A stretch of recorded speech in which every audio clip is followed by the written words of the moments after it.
Hey everybody, this is Allison from Allykatkreations. How are you? Gotta get these videos in. I'm gonna read The Key to the Universe, chapter 15.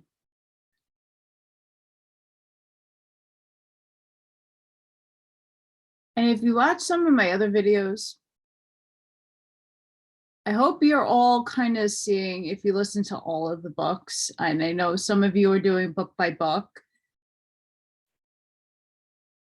but you could start seeing a pattern starting to form of how they all interconnect with information. It might be with numbers, it might be with concepts, it might be the administration, the governance of upstairs. There's all correlative things that are starting to open up to everybody. So take all of this in mind when reading. It's not only about the here and the now, it's how all these books are starting to connect with information. And it's all going to be different. Some of them relate more to others, but you're going to start to see little patterns here and there and things starting to connect with numbers, how the universe looks and forms, shapes. The chakras don't change in any of them. The rays of color, just things are just described differently in different terms, but really are the same thing. So make sure you check those other things out and start making those connections, because I know a lot of you are starting to, which is great. Don't be shy about it either. But you can start seeing the connections, and even to the Enuma Elish, the Emerald Tablet series that I did, a lot of that stuff peeks in and out of everything that I'm reading. So it all is one and the same. All is one and the same. Chapter 15, the number 4. Quote, this number 4 comprehends all powers, both the productive and produced numbers. 2 multiplied into itself produces 4, and retorted into itself makes the first cube. This cube is the fertile number, the ground of multitude and variety. Thus, the 2 principles of temporal things, the pyramid and cube, form and matter, flow from one fountain, the tetragon on earth, the monad in heaven. Ruchin, Caballo, Oliver. When the Trinity descends and manifests upon the physical plane, creation is said to be completed. When the upper triangle is reflected in the lower, with the diameter common to them both, this descendant into the lower half of the circle generates the square. Hence, 4 is a number of the physical plane, the most perfect of mundane numbers, for according to occult mathematics, it contains the potency of 10, the entire cycle of manifestation. There are 2 important laws used in occult mathematics, namely occult addition and occult reduction. Occult addition is used to ascertain the occult value or potency of any single figure. This is obtained by adding together all the numbers from 1 up to and including the 1 indicated. Thus, 4 contains the potency of 10 because 1 plus 2 plus 3 plus 4 equal 10. Following this law, 7 also equals 10. 4, 1 plus 2 plus 3 plus 4 plus 5 plus 6 plus 7 equals 28, equals 10. The occult reduction was ascertain the ultimate value of any number containing more than 1 figure, expressed in terms of one of the first 9 digits. This is accomplished by adding together horizontally the figures composing the number and repeating this process until the sum is expressed in one figure. All numbers may thus be reduced to one of the first 9 digits. Thus 11 equal 2, 12 equal 3, 19 equal 10, equal 1, 144 equal 9, 999 equal 27, equal 9, 77 equal 21, equals 3, 19, 15 equals 6, equals 7, etc. Continuing this process, if we arrange the figures from 1 to 19 in groups of 3, forming 7 trinities, we see that every fourth number is an expression or further elaboration of 1 or unity, as the following tables will show. And table 1 is 1 minus 2 minus 3, 4, 5, 6, 7, 8, 9, 10, 11, 12, up to 19. And then the table 2 is 1 equal 1, 4 equal 10 equal 1, 7 equal 28 equal 10 equal 1, 10 equal 1, 13 equal 4 equal 10 equal 1, 16 equal 7 equal 28 equal 10 equal 1, 19 equal 10 equal 1. These tables show that the Trinity manifests through 6 periods or days of creation and rest or synthesized or summed up in the 7th, 19, which completes the cycle of manifestation, or 10, bringing all back again to unity, 1, but in a higher cycle. This shows that 4 completes the first series or group of numbers from which all others are derived, just as there are 4 fundamental geometrical figures: circle, triangle, square, from which all others are derived. The line in motion generates the circle, the triangle, and the square. And applied to solid figures, the circle generates the sphere and cylinder. The triangle generates the pyramid and cone, while the square generates the cube and the pillar. Geometrically, the figure 4 is formed by joining the right arm of the cross with the apex. Thus, it's like a circle with a cross and then a little, which symbolizes man standing upright and holding his right hand, the triangle of divinity. The geometrical figure corresponding to 4 is the square, the base of the pyramid, the most stable of all geometrical forms. Hence, both 4 and the square are symbols of all that is stable, enduring, and perfect upon the earth plane. In astrology, the square aspect is considered the evil one, symbolizing the inertia and limitations of matter, yet it can be rendered most fortunate if made into a foundation stone upon which to build the life, the cubic stone, which to measure and test all conditions.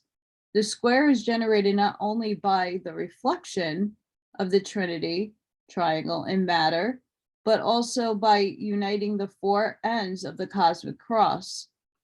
The ancients represented the divine man crucified within a circle.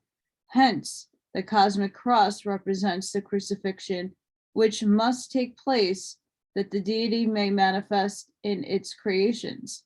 The figure of the cross is not an artificial symbol arbitrarily chosen, for it is not only formed naturally, but the line containing all the neutral points between the positive and negative poles of every circle, the equator, and crossing the axis of right angles, thus the cross and the circle, but it is also naturally formed in the heavens by the 4 bright stars of the first magnitude, which mark the cardinal points in the heavens: Aldebaran, north; the eye of Taurus, the bull; Antares, east; the heart of Scorpio, the eagle; Regulus, west; the heart of Leo, the lion; and Fomalhaut, south. the eye of the south fish, of the constellation Aquarius, the man. As we have said elsewhere, quote, "It is a great mistake to think that the cross was first brought into notice in history during the Christian era. It was already an ancient and sacred symbol long before any of the races now on earth began. In fact, it is most impossible to go far enough back in the Earth's history to find a period in which this symbol was not known. Indeed, we are told that the cross was not identified with the crucifixion of man, Jesus, during the early centuries of Christian era. For, quote, no figure of a man appears upon the cross during the first 6 or 7 centuries. The earliest known form of the human figure on the cross is the crucifix presented by Pope Gregory the Great to Queen Theodoline of Lombardy, now in the Church of St. John at Manga, while a snow image of the crucified is found in the catacombs at Rome earlier than that of San Gilio, belonging to the 7th or 8th century. The cross is universally used to symbolize the outpouring of the divine, creative life essence, the cosmic Christos, that it may manifest within the world of creation as the creative Christ force, or the power which is the urge back of and the cause of all evolution, whether or not the blood, life force poured out, of a crucified man is the picture used to emphasize the more stoic symbology. The Egyptian cross or tau had this same significance. In fact, it was worn not as a symbol of death or of human sacrifice, but as a protecting talisman, which focused a power which would help the wearer to unfold his godlike possibilities through the crucifixion of the human and the balancing of the pairs of opposites. It was laid upon the breast of the neophyte when, during his initiation, he was placed in a mystic sleep and laid in a crypt or tomb for 3 days. It was also placed upon the breast of the dead after embalmment. The swastika, or Thor's hammer, another form of the balanced cross, is commonly worn as a talisman. In the life of the neophyte, it is supposed to bring about purification, adjustment, and balance by blows from the whirling ends or by the hard knocks of karma, hence its name, Hammer of Thor. All these various forms of the cross symbolize number 4, because spirit cannot penetrate matter or manifest in creation without forming the cross, and man cannot become spiritualized and enter the realm of the divine without passing his initiation of balancing his positive and negative forces through the upliftment of the lower segment of the cross as it rests in the mirror of earth until the upright equals and balances horizontal arm. And just to show you, that is a Thor's hammer that I wear. Hugin Munin.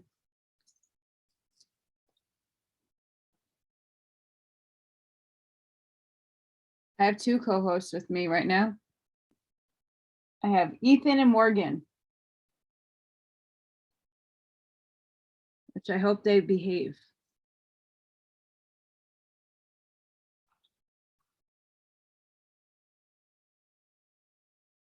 Quote, the 4 arms of the X, or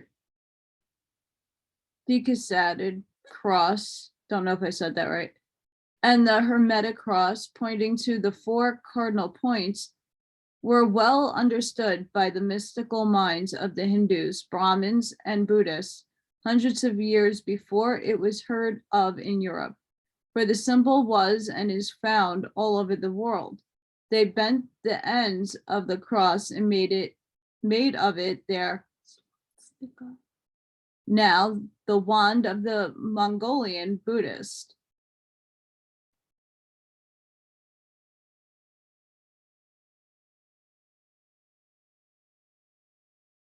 There's a symbol there and I can't read it, and the astronomical cross of Egypt are conspicuous in several apertures of the remains of Planique, the state of Chiapas, Mexico, where the ruins extend over 25 acres. In the one of the Basal Velvuos of the Palace of Planique on the west side, scriptured as a hieroglyphic right under the seal figure, is a tau. The position is precisely that of Christian bishop giving his blessing, or the one in which Jesus is often represented while at the Last Supper. The that the cross is a purely Christian symbol introduced after our era is strange indeed when we find Ezekiel stamping the foreheads of the men of Judah who feared the Lord with the signum thou, as it is translated in Vulgate. There are several forms of the cross, each having special significance, but all contained in and representing number 4. The form of the cross best known to the Western world is the Latin or Christian cross, the cross of suffering. But this can become the balanced cross, the Greek cross, or the cross of mastery, the sign that the initiation is over and mastery won. Its lower aspect must be purified from misconceptions and lifted up into perfected balance with its higher aspects. While in 2, the divine one is met by matter and is crucified upon the cross, thus formed in matter 4, where the physical plane has yielded up its experiences, and upon them as a solid foundation man, 5, stands and reaches up into the higher realms, the expression of the square in the matter of the cube, but the cube unfolded forms the cross of crucifixion.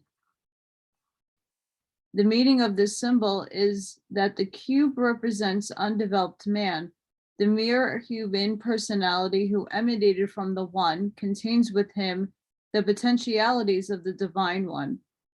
But to manifest these potentialities, the Christ must be born in his heart, or the spiritual consciousness must be awakened and unfold the cross upon which the lower man must hang until spiritualized and redeemed in number 7.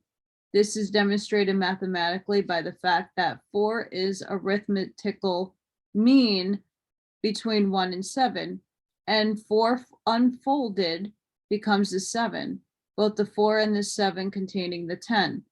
Since the physical plane is imperfect and there is always something to be sacrificed and redeemed, the cube is called the stone of sacrifice, the altar upon which the lower personality is sacrificed until the pairs of opposites are balanced by the descent of the divine fire, which consumes their sacrifice.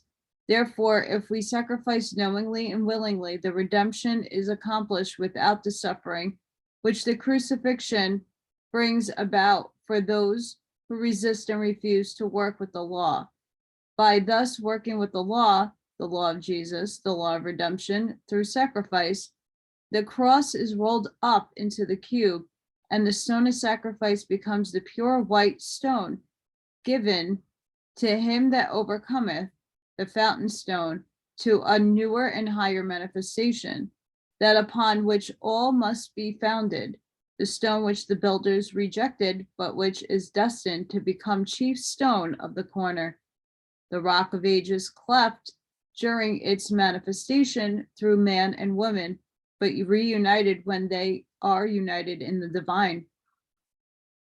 Living the higher life and laying the foundation stone must be a soul choice, a response to the urge of the divine within you, not as a matter of policy because your friends so choose or because you thereby hope to free yourself from hampering in inharmonious conditions, but a response to the urge of the soul for union with the divine, because the soul speaks. It is the stone upon which you must build your life, both the inner and outer. For if one of the corners is lacking or imperfectly laid, the superstructure, your life in all the worlds, must totter and fall in ruins about you, to be laboriously rebuilt later on. It is that quality of stability upon which may be focused all the great law shall bring into manifestation. This stability must be established upon the physical plane and remain unshaken through all the cataclysms of life, the temple of the heavenly man, your divine self, or be erected upon it. Nothing can endure that is not founded on this rock. After the foundation stone has been laid in the physical world, it must also be laid in the mental world, as described under number 14 in volume 2 of this book. Regarding the circle as the limits of the cycle of manifestation, the square circumscribed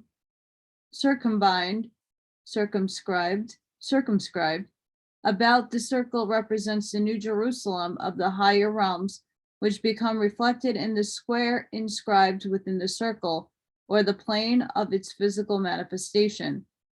4 is the symbol of the New Jerusalem, which cometh down from heaven, 4 square, first in the hearts and lives of the followers of the Christ, and later for humanity in the world.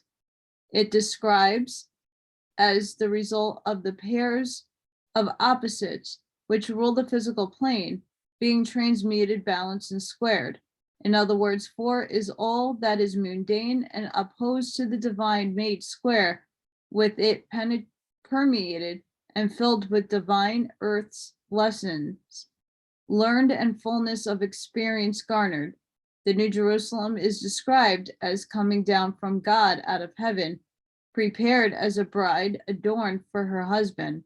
A bride is not only arrayed in gorgeous apparel, but she is also prepared to leave her old life in her husband's house, and through this sacrifice blend her life with that of her husband, to make a foundation upon which their one united life can be built. 4 is used in many ways in the Bible and all other sacred scriptures, as well as the occult literature. The holy city must be laid 4 square. The mystical white stone is square, and there are the 4 cardinal points, north, south, east, and west, presided over by the 4 great angels or regions, symbolized by the 4 animals of Ezekiel, Daniel, and Apocalypse, namely the bull, the lion, the eagle, and the man. In the Orient, these regions are called the 4 great kings of Marjas and are related to the 4 lords of karma, or the 4 great powers which make square, balance, and adjust the workings of the great law. The love, justice, equilibrium, and harmony may ultimately prevail. They are connected with karma because the law needs physical and material agents to carry out and execute its decree. The 4 kinds of winds, for instance, admitted to have their respective evil and beneficent influences upon the health of mankind and every living thing. Quote, they are the regions or angels who rule over the cosmical forces of north, south, east, and west, forces having each a distant occult property. There is occult philosophy in the Roman Catholic doctrine, which traces the various public calamities, such as epidemics of disease and wars, and so on, to the invisible messengers from the north and west. The glory of God comes from the way of the east, says Ezekiel, while Jeremiah, Isaiah, and the palmist assure their readers that all the evil under the sun comes from the north and west. However, this must be understood by a Stoic interpretation, each point of the compass having its own occult significance and potencies. According to the Book of Enoch, quote, I then surveyed the receptacle of all the winds, perceiving that they contribute to adorn the whole creation and preserve the the foundation of the earth. The first wind is called eastern because it is the first. The second is called the south because the Most High there descends. And frequently there descends he who is blessed forever. The western wind has the name of diminution, because there are all the luminaries of heaven are diminished and descended. The fourth wind, which is named north, is divided into three parts, one of which is for the habitation of man, another for seas of water, with the valleys, woods, rivers, shady places, and snow, and the third part contains paradise. End quote. Quote, who are those whom I have seen on the four sides? The first is the merciful, the patient, the holy Michael. The second is who presides over every suffering and every affliction of the sons of man, the holy Raphael. The third, who presides over all that is powerful, is Gabriel. And the fourth, who will inherit eternal life, is Phanuel. These are the four angels of the Most High God, and their four voices which I heard. I also beheld the four winds which bear up the earth and the firmament of heaven. End quote. Quote, the powers and forces thus symbolized are not mere abstraction, but are the intelligent and entitized forces, so often referred to in the writings of the Christian fathers as the messengers, angelic virtues, spirits, or angels. Thus do the regents of the four winds, with their hosts or armies of living powers, bring to the earth and to mankind their particular forces without which evolution could not be completed. From this, we learn the great lesson of unity in diversity, that each soul must work in its own way, just as the winds accomplish their own work, even through apparently adverse. End quote. Quote, the four beasts also symbolize the four corners of the earth and the four winds of heaven. The wind, like the breath of the physical body, is a manifestation of the spirit, which comes from we know not whence and goeth we know not whither. It is said that from the north and the west come all diseases and all afflictions, while from the east and south come all benefits. The winds, like the breath of this physical body, are but vehicles of spiritual powers operating on earth, through which the lords of karma bring about their decrees, even that which seems to be evil ultimately resulting for the benefit of the world and its inhabitants. Just as the signs of the zodiac have their rulers, so do the four quarters of the earth. The powers which operate in the creation of earth are focused in the four cardinal points, or rather the rulers manipulate certain creative forces, both in the evolution of the globe and in the individual. These forces being both cause and effect are the law of karma. In the spiritual life, these beasts or lords symbolize the power to know, the power to dare, the power to do, and the power to keep silent. Without these four powers, the soul cannot reach mastery. Ephius Levi, in referring to these same spiritual powers, taught that there were four qualities of soul without which true wisdom could not be attained, namely an intelligence illuminated by study, to know, an intrepidity which nothing can check, to dare, a will that nothing can break, to do, and the last but most important of all, a discretion, keep silent, which nothing can corrupt. The ancient philosophers have been much derided in modern times for teaching that the earth was square. But in speaking of the four corners of the earth, the original teaching was not that the earth was literally square, although later on this became the belief of the uneducated masses. The ancients used this symbolic expression to indicate the balancing and squaring of Earth's conditions, which is brought about by the four regions of the four winds. For only as earthly conditions are squared can this earth become the cube or the footstool of God. The four winds are said to usher in the four seasons, namely, the east wind brings spring, the south wind summer, the west wind fall, and the north wind the winter, which completes the cycle of the year. There are also four phases or quarters to the cycle of the moon: the new moon, first quarter, full moon, and last quarter. Hence, these are two more instances in which 4 equals the complete cycle of 10. The four winds are connected with the lords of karma because it is these winds, or the forces which they embody, which are continually bringing about the changes and adjustments upon the physical plane, which permit the sacrifice. Through the sunshine and winds of spring and summer, the matter of earth sacrifices a gross form, and it's lifted up into flower, fruit, and grain, there to be more perfectly impregnated with the life force of the sun and the higher kingdoms, while by the winds of autumn and winter, old forms and limitations are sacrificed and broken up, that the new and higher forms may manifest in the next cycle. Likewise, the soul is passing through the changing winds of karma, gathers up the spiritual forces and the experiences from them, which place it feet, understanding upon the square foundation stone of truth. Truth is said to be square because only that which can be proved on all planes can endure. Only as the length, breadth, and height of it can be measured by unity and rod of power, or 10.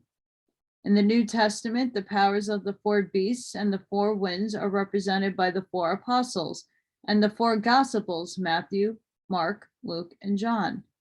These are also the four saints, angels, or regents of the earth, the four lords of karma, who adjust the conditions symbolized by the negative or evil aspects of the four beasts: Saint Matthew, the man from the east; Aquarius, the power to know, is the adjuster of all conditions brought about by man's ignorance.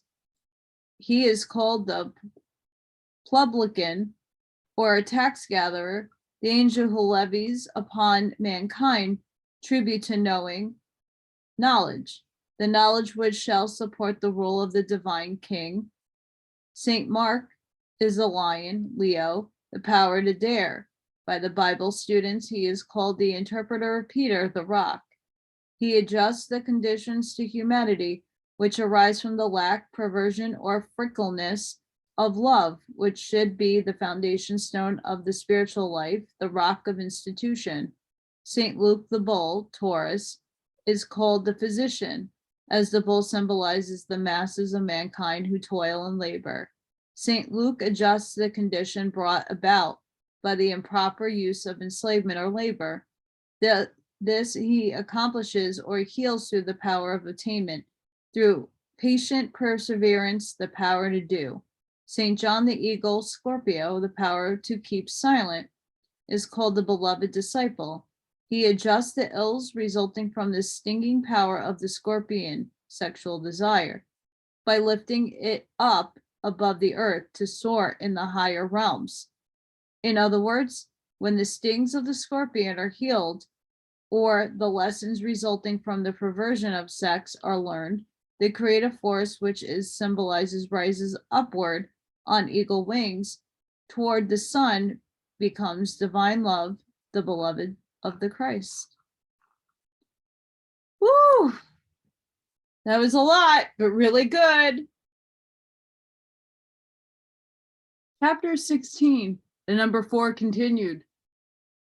Quote, he who aspires to be a sage and to know the great enigma of nature must be the heir and despoiler of the Sphinx. His the human head in order to possess speech. His the eagle's wings in order to scale the heights. His the bull's flanks in order to furrow the depths. His the lion's talons to make a way on the right and the left, before and behind. Transcendental magic, Levi. The Pythagoreans called number 4 the great miracle, a god after another manner, a manifold, the foundation of nature, the key bearer or key keeper of nature, the door of the east, as it was held by them to be the foundation of truth. 4 was the number upon which they took their oaths. This was to them the same as swearing upon the foundation stone of the truth. Many ancient and modern languages have a name for the deity composed of 4 letters. Thus, the Assyrian Adad, Egyptian Amun, Tiut or Tal, Persian Sei or Seer, Turkish Isar, Tartar Itka, Arabian Allah,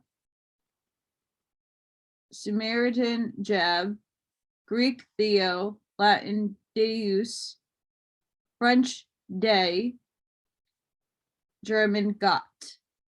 In all these cases, the 4 letters indicate God manifesting in his works, while the addition of another letter to the name, such as changing Allah, Al to Allah, Tout to Thoth, Jesu to Jesus, signifies a personal and human incarnation or embodiment of that God, number 5 being the number of human manifestation.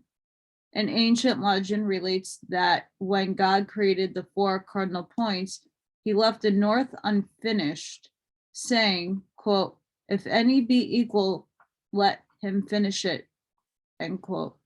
The Stoic truth back of this allegory is the north through the pole star leads into a new and higher octave of the world systems, hence cannot be finished until all the manifestations on this planet has evolved to the point where it can enter the new system. Interesting.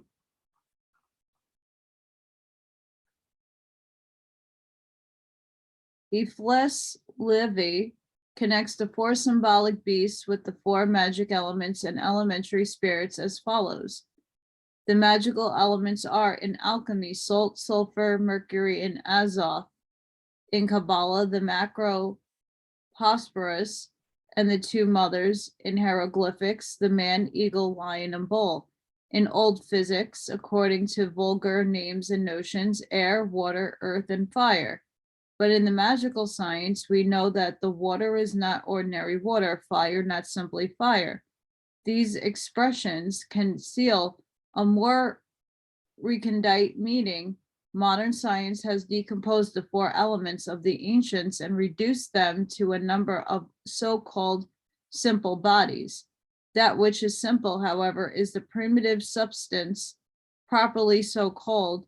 There is therefore only one material element, which always manifests by the triad in its forms. We shall therefore preserve the wise distinctions of elementary appearances emitted by the ancients and shall recognize air, fire, and water as the 4 positive and visible elements of magic. In Genesis, we find 4 mystical rivers represented as watering the Garden of Eden: Pison, Gihon, Tigris, and Euphrates.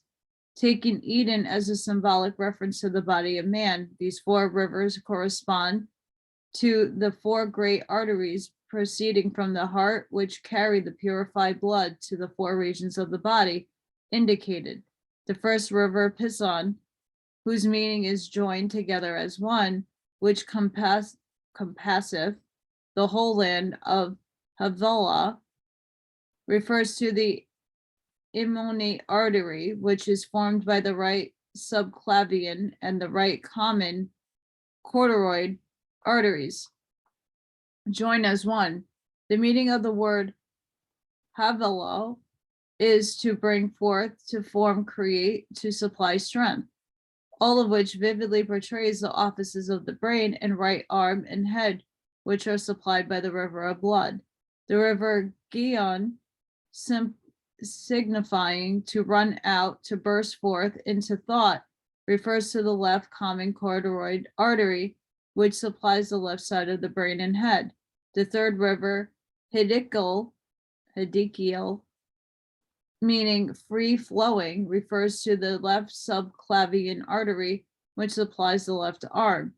The fourth river, Euphrates, meaning to increase creative power, the fruitful river, symbolizes the descending aorta, the great river of blood that supplies the lungs and the entire body below the diaphragm, including the creative centers.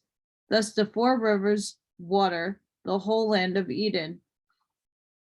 Among the Greeks, there were also four symbolic rivers, but these were represented as being in neither world or the plane of physical embodiment, namely the Phlegon, Coitus, Styx, Archeron, whose symbology we have described elsewhere. The number 4 also appears in the 4 hours of the day and the watches of the night, in the 4 cherubim, in the 4 wheels of Ezekiel, in the 4 ages of man, infancy, youth, maturity, old age, in the 4 horses of Neptune, and in divers other places too numerous to mention, but always carrying out the basic meaning of the physical foundation. In many places, the Bible, we read that if anything is taken unjustly, it must be repaid fourfold. This is not to be taken literally, for it simply symbolizes that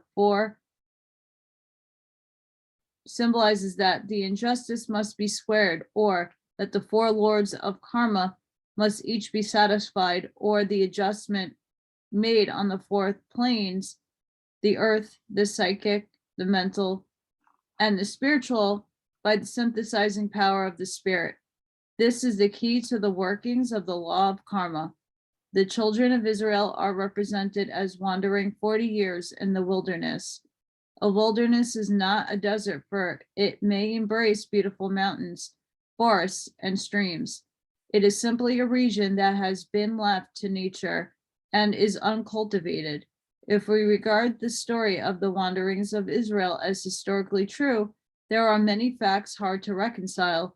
The Encyclopedia Britannica says, as regards to the mountain of the law in particular, if the record of Exodus 19 is strictly historical, we must seek a locality where 6,000 fighting men, or some 2 million souls in all, could encamp and remain for some time, finding pasture and drink for their cattle, and where there was a mountain with a wilderness as its foot, rising so sharply that its base could be fenced in, while yet it was easily ascended, and its summit could be seen by a great multitude below.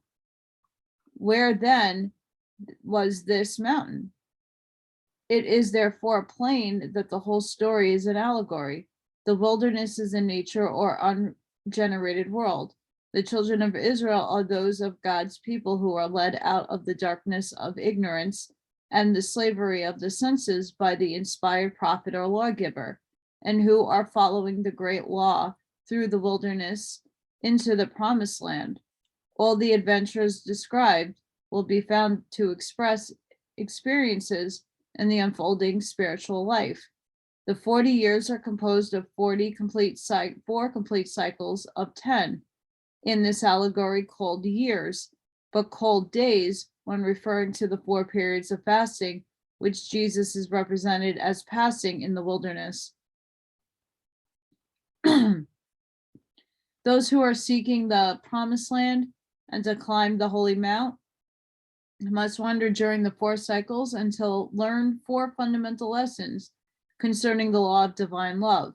In the first, they must learn that all their unhappy experiences, be the sickness, poverty, or inharmony, are not punishments inflicted by some arbitrary God or being, but are the result of their own disobedience to the law, either in the present or past lives.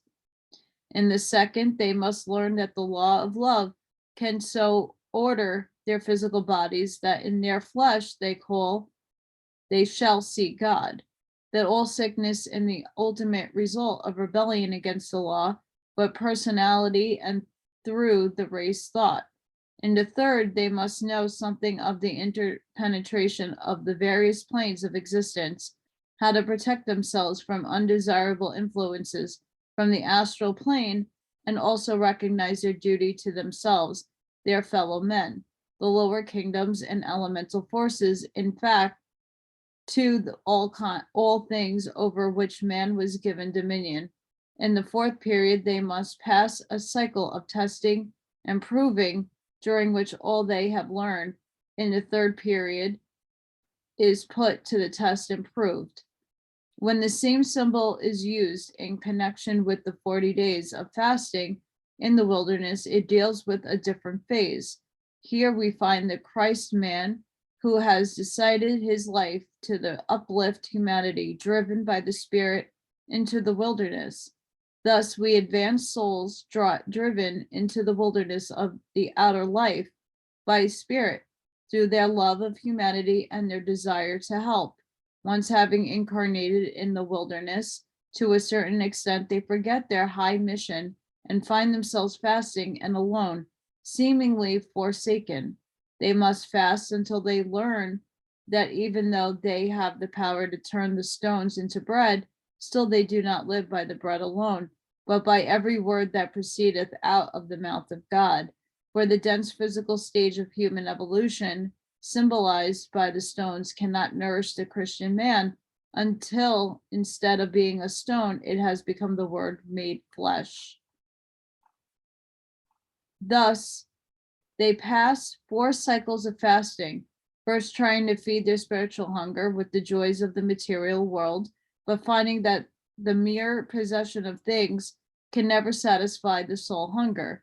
They enter upon a new day in which they realize the greatness of mind and perhaps are swept away to the extreme of declaring the mind is all and all is mind.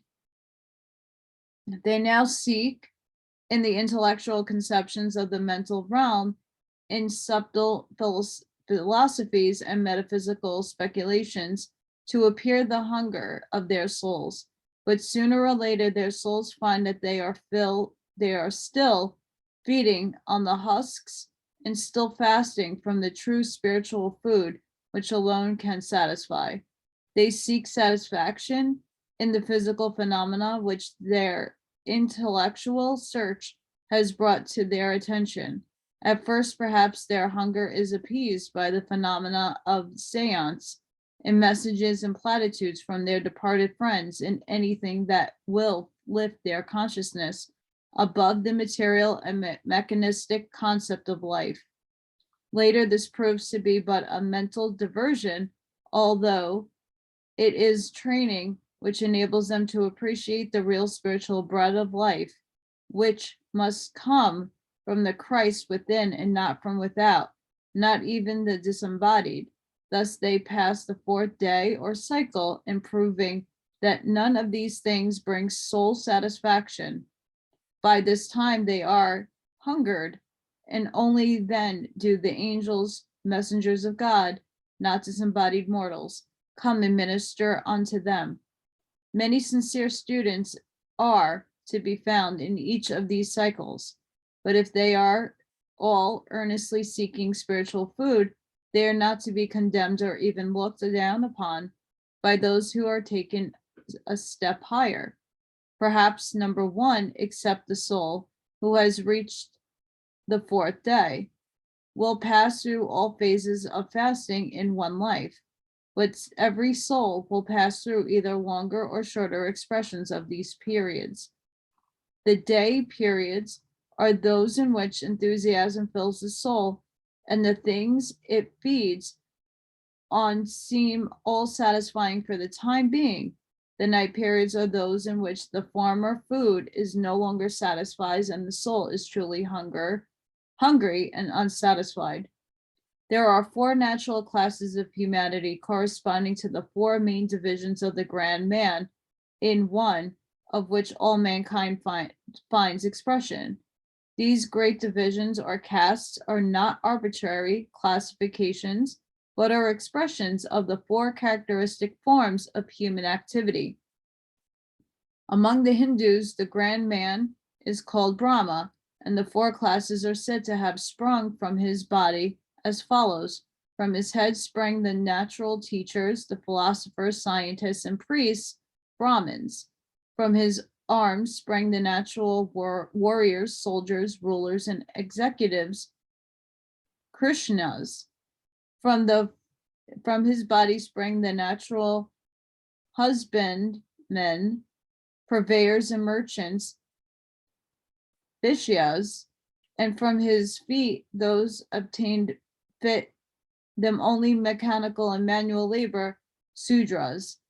While this is natural classification of human activities and social life, which is as easily discernible in the Western world as in the Eastern, in the East, it has been greatly overemphasized, greatly abused, and degraded by hard and fast lines of cleavage, which is their practical workings, do not permit the entering of a higher caste from a lower through demonstrable ability and merit, although such opportunities were always open to the earlier stages and still theoretically in India today. It's unphilosophical to talk about the equality of all men. If the term is used in the usual sense of uniformity, for there is no such thing as equality or uniformity in the manifested universe. Every single expression of life is an expression of an individuality that is different from every other expression. Only in the realms of undifferentiated is there uniformity. As soon as differentiation begins, uniformity is destroyed and individuality reigns. It is the true that in their divine essence and as equally precious expressions of the one life, also in their divine possibilities, all men are equal and hence should have equal opportunities to express their divine essence and achieve their possibilities, but they are not equal in the degree of their expression of their divinity, nor the degree of their attainment. The law is unity in diversity, but never uniformity. There are four chief stages in the civilization of man. The most primitive form is a nomadic. In this stage, man wanders from place to place in search for food, and without any settled place of abode. His food is only that which nature produces without any efforts on his part, and which she offers him for the taking. Fruits, nuts, game. This is the stage of irresponsibility. Each day satisfies its own needs, hence no thought is taken on previous made for the future. The welfare of the self reigns supreme.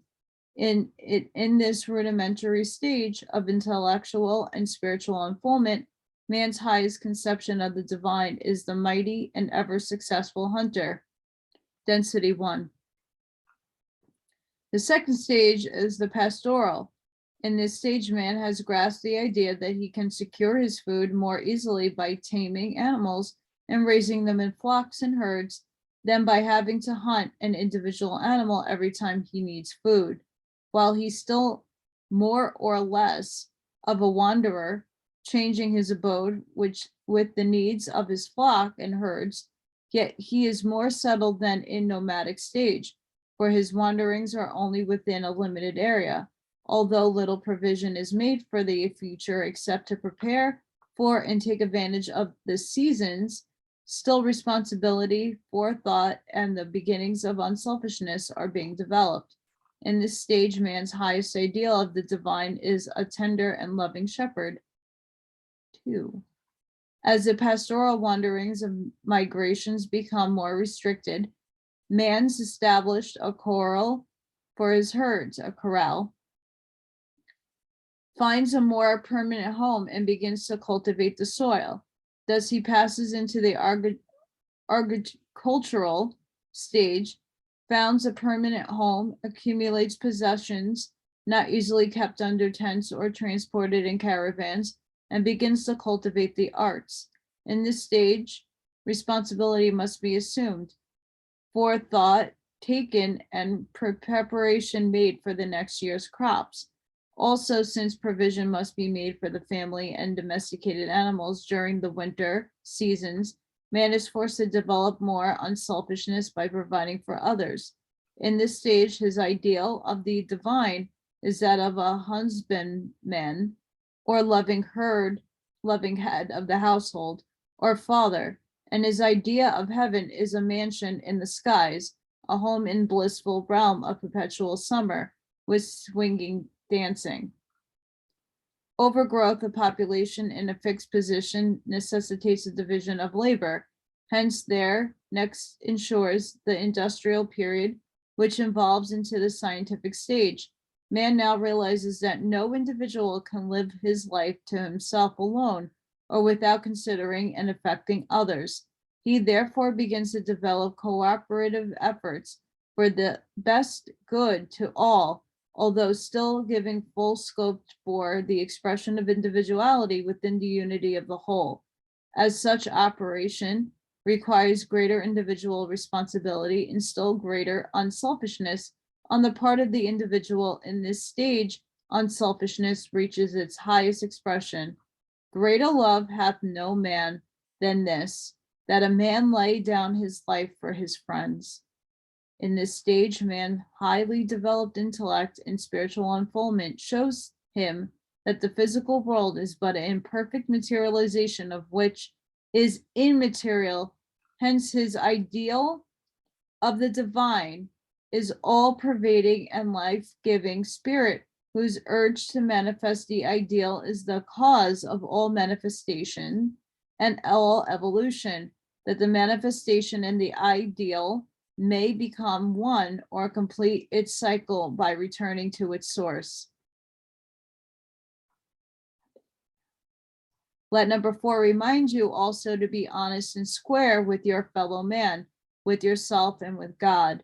Determine that you will give others of yourself a square deal, that you will face and square up all mistakes, faults, and failings. Thus lay your foundation stone, that your future life may be founded on the rock of truth and be stable, that even though you find this world but a wilderness, and so-called religious teachings but stones, and the voice of the temper ever in your ear, nevertheless, being firmly established upon your foundation stone of truth, you know that you have within you the power of the Christ to conquer and to make square of all conditions.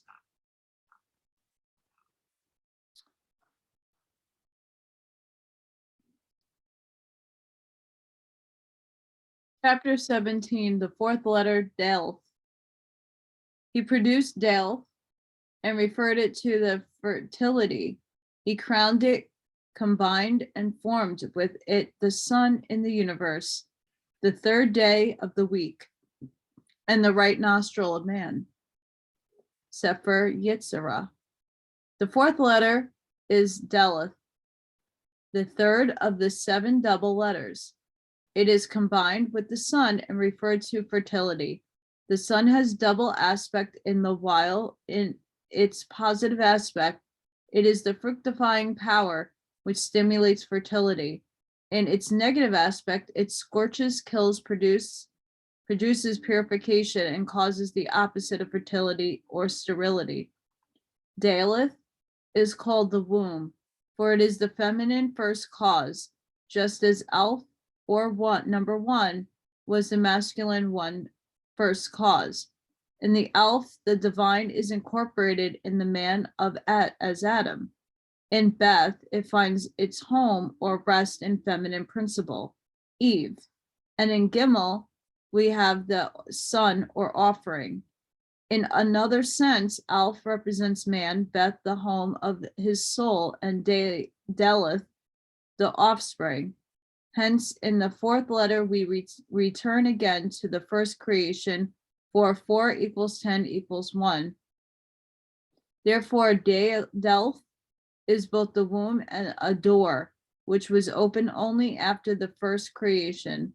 For during the first and second, and up to the middle of the third race, the sexes were not separated. Conditions of physical life were so hard and strenuous that it was only the positive forceful masculine aspect of humanity that could fight its way into manifestation and maintain itself.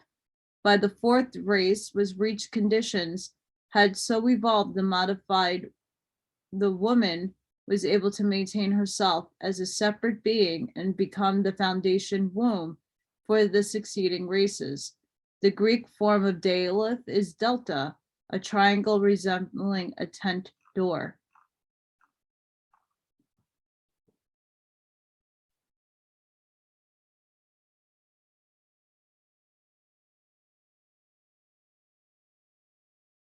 The fourth tarot card, the Emperor.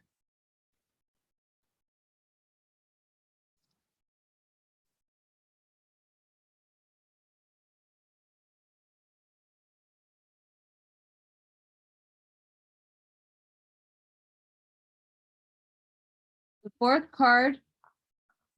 tarot card is called the Emperor.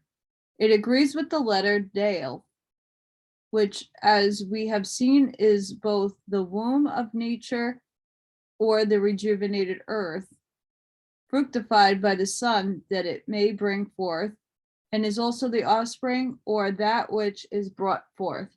This fourth card expresses the same symbology in that here we find the active aspect of all that the third card expresses in passivity. Here we see a man seated on a cube stone on the first side of which is carved an eagle with outstretched wings.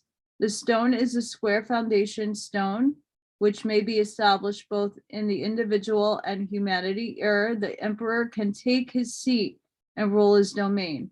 The fact that he is seated indicates that he is established at rest and rolling in the midst of the four winds, the position of his legs forming the figure four, or the completion or of the foundation, the established of man on earth plane.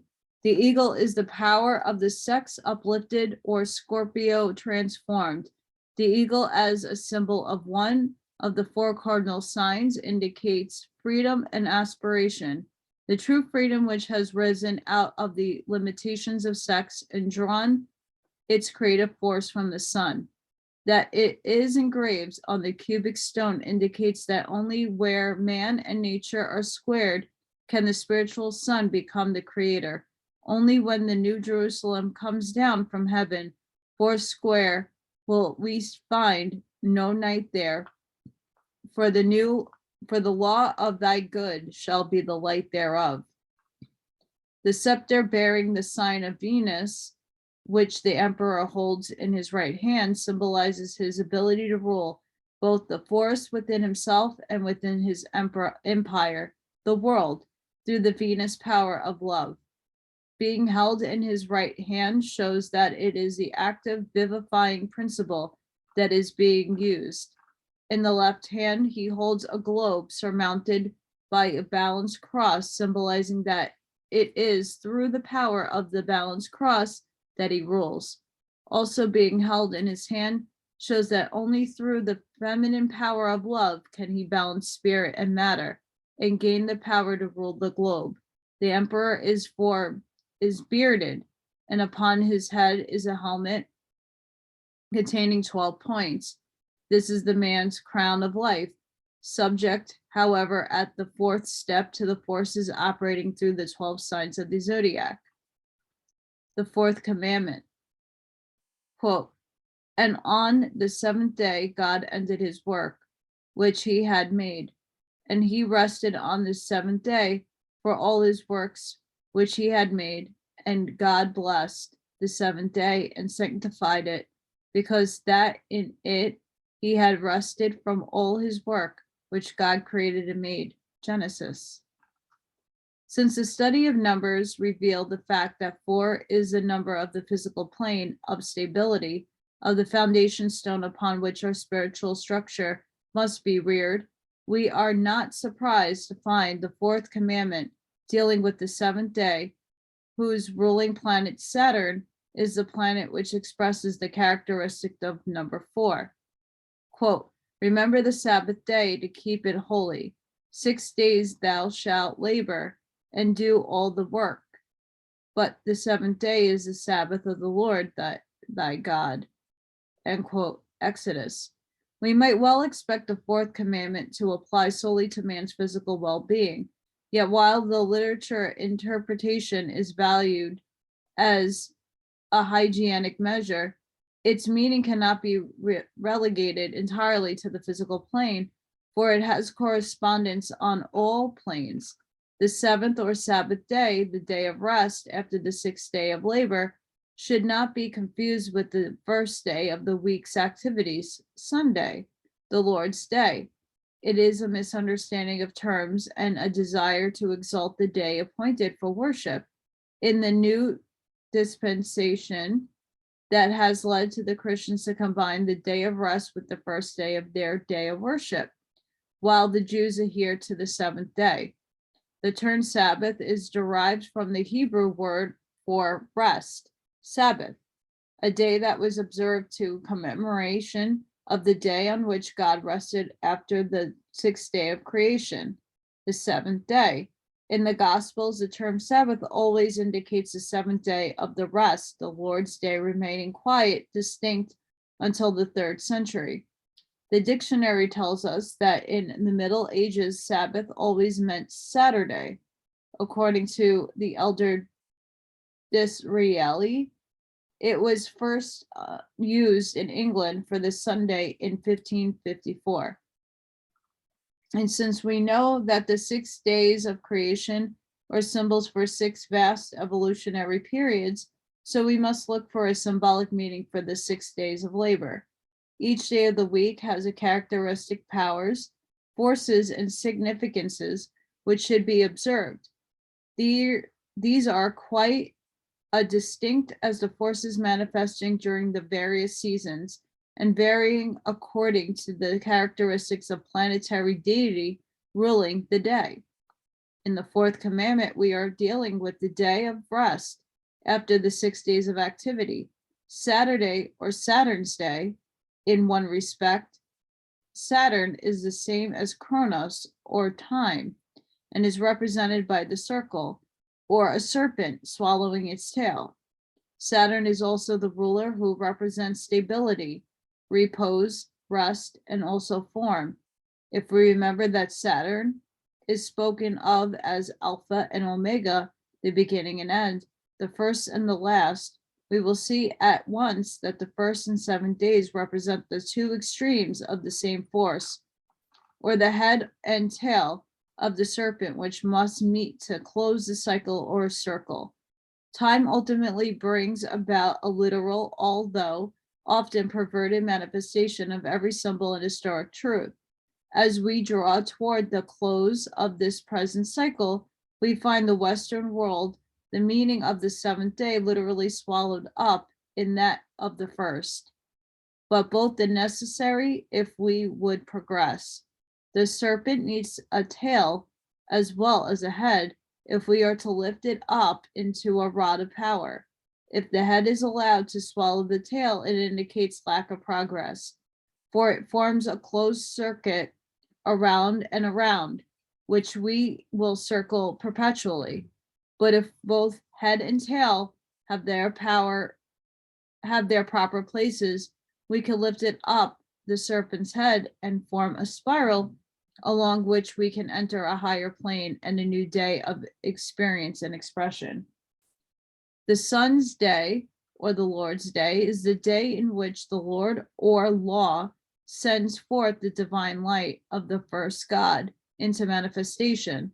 This must be preceded by Saturn's day, both because the circle must precede the one and because the quality of pose, rest and stability must have manifested in the circle, the creative dot could appear and attract around itself the materials from which the first was to manifest and evolve the universe. Being the sun's day, the first day, the week, should be sacred to letting the light shine, to activate effort to correlate or establish our oneness with the divine ray of the one God, which has shed its light into the darkness of our life's orbit or circle. We should be as active, positive, and potent in this as was the dot in the manifesting one. In other words, the first day of the week should not be a day of rest like the seventh, which should be filled with spiritual and other activities, as shall help the light of the one God within us to shine forth, as we shall aid the more perfect manifestation of the law of good. This is our first duty in beginning the 6 days of labor.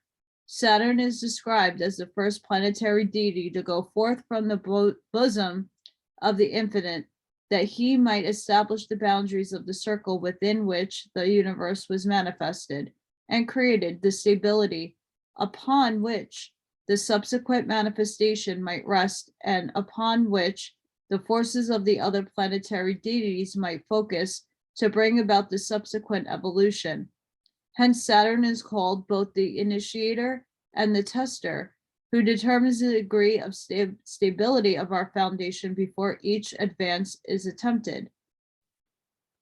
His force will necessarily be the last to return, because the laws of stability must be maintained until the dot has evolved through the gamut of all the numbers and has exposed to the limits of the circle and fulfilled the cycle of manifestation.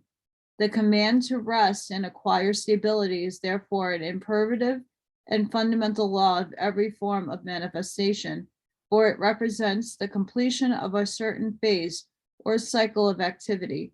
Just as God rested on the seventh day and contemplated all that he had created and saw that it was very good, so must we in corresponding way, for there is but one law back of all creation, have a period of rest, silence, and meditation at the close of each cycle of activity. The rest must not be merely a change of occupation, but must be a period of cessation from all outward activity, a holy calm, a sacred meditation, during which we contemplate all that we have created during our 6 days of activity. This period of rest and self-examination should be observed not only at the close of a week, but at the close of each day and at the close of each year. It should not be filled with sighs and regrets over our failures and shortcomings, but should be filled with a high resolve and an earnest determination to create more perfect manifestations during the ensuing period of activity. And the rest, meditation, recuperation, and earnest determination will prepare us for the activities of the Lord's day. Positive spiritual creation. Quote, in it thou shalt not do any work, thou nor thy son, nor thy daughter, thy manservant, nor thy maidservant, nor thy cattle, nor thy stranger, that it is within thy gates. For in the 6 days of the Lord made heaven and earth, the sea, and all that in them is, and rested on the seventh day. Therefore the Lord blessed the Sabbath day and hallowed it. On the Sabbath day, not only should we rest from outer activity, gather up the experiences, ratify all that is good in them, and build their force into soul growth, but we are commanded not to allow any of our creations to work. Our sons and daughters here symbolize the creations of our positive and negative aspects of thought. The manservant and maidservant symbolize the positive and negative acts or work of our hands, which serve or accomplish for us. The cattle refer to the lower animal self with all its attention, animal desires. All these are good, useful, even necessary, and should be fed, cared for, trained, and used in their proper field of activity for the general well-being of the household. But upon the seventh day of the period of completion, until which the soul enters, all these animal desires, as well as our sons, daughters, and servants, must rest or cease their activities. Thy stranger within thy gates refers to all those outside influences which sway or influence us. They are the thought force and opinions of the community. For instance, which to a certain extent we must emit within the gates of our consciousness during the 6 days of labor. If we are to be positive influence for good in our community and be centers of love, peace, and harmony in our environment, we must pay a certain amount of attention to the conventionalities and entertain as guests or strangers according to the rules of our household or standards of life and conduct, the ideals and thought forces which must emit within our gates. In other words, we must practice tolerance without subservice. The strangers within our gates do not receive the same treatment as the sons and daughters or the servants and cattle, nor are we responsible for them to the same extent, only for the way we entertain them. On the 7th or Saturn's day, therefore, we must see to it that all these activities of our household shall cease.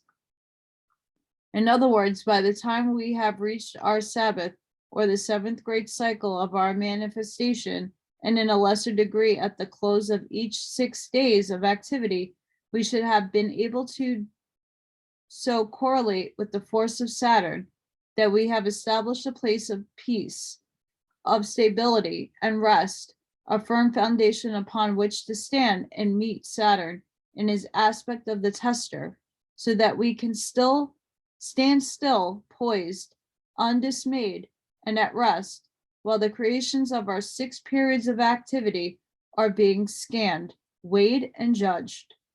When we have attained this point in our development, Saturn is no longer the grim tester and reaper, but is the initiator who shall admit us into a higher world of consciousness.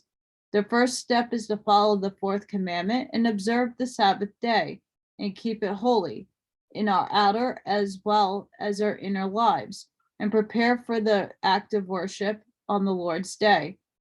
Man has 5 physical senses and has 5 corresponding days in which to exercise, labor with, develop, and satisfy them, and thus gather all their lessons for the real self. But there are 2 higher senses which man has yet not developed, which correspond to the days as days which precede and succeed the 5 days of activity.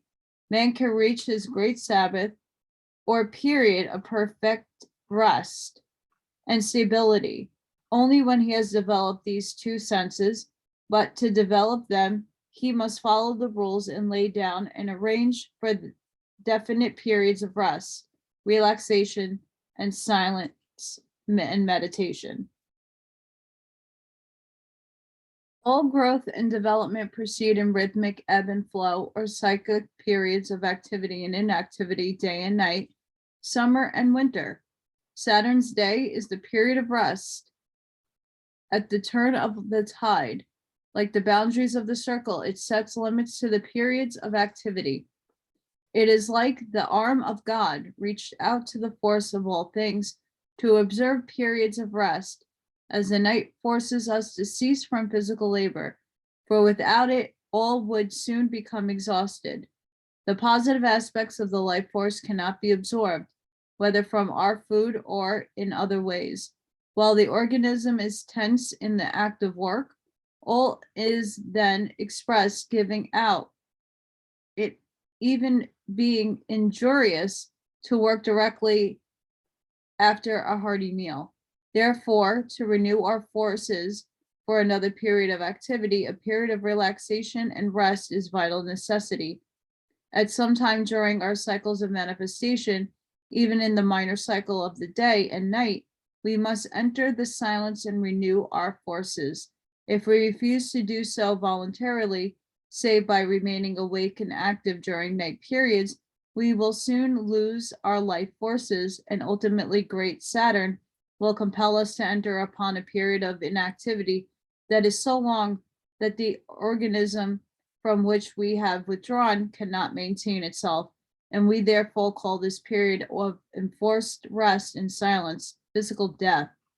On the contrary, when we have mastered the silence and acquired its power, When we are able to keep the Sabbath day holy, we can renew our life forces, reviving and recreate our bodies periodically, little by little, and not be obliged to take the longer period of rest and recreate an entire new body of another incarnation. Through voluntarily entering silence and properly applying its forces, we can gradually change the outer personality so that it will continually express our stage of spiritual unfoldment. At a corresponding period, the personality would therefore be quite as different and express quite as great spiritual advance as though we had been forced to leave it and take our rest in the grave and then build up a new body. In other words, if we properly correlate with Saturn through the silence and conquer him as the Grim Reaper, we will remain incarnate cycle after cycle by recreating the organism in accordance with the necessities of each new period. In fact, this is